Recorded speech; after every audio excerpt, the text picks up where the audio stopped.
शिव पुराण महात्म्य दूसरा अध्याय देवराज को शिवलोक की प्राप्ति। चंचुला का संसार से वैराग्य।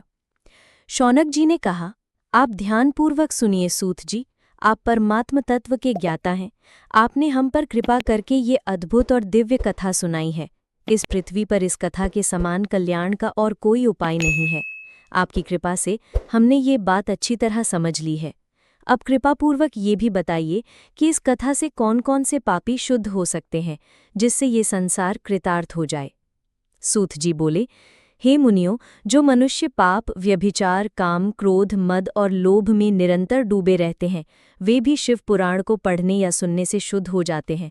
उनके समस्त पापों का पूरी तरह नाश हो जाता है। इस विषय में मैं कथा सुनाता हूँ। देवराज ब्राह्मण की कथा। बहुत समय पहले की बात है। काशी के निकट एक नगर में देवराज नाम का एक ब्राह्मण रहता था। वह ज्ञानहीन, निर्धन, शराब बेचने वाला और वैदिक धर्म से विमुख था। वह स्नान संध्या नहीं करता था और उसमें व्यभिचारी प्रवृत्तियां बढ़ती ही जा रही थीं। वो लोगों को ठगता था और अनेक व्यक्तियों की हत्या करके उनका धन हड़प चुका था।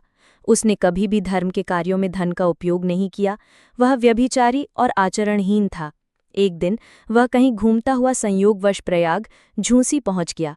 वहां उसने एक शिवालय देखा जहां बहुत से साधु महात्मा एकत्र हुए थे।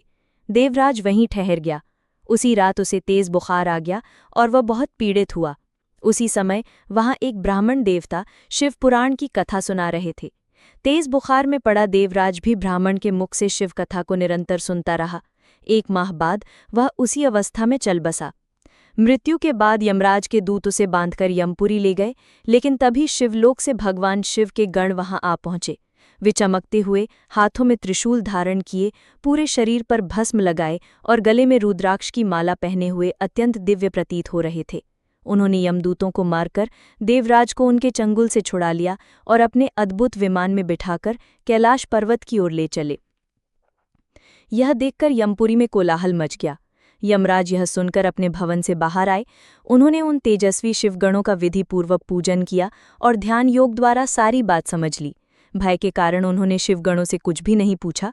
इसके बाद शिवगण देवराज को लेकर कैलाश गए और वहां पहुंचकर उसे भगवान शिव के चरणों में समर्पित कर दिया। शौनक जी ने कहा, महाभाग सूत जी, आप सर्वज्ञ हैं।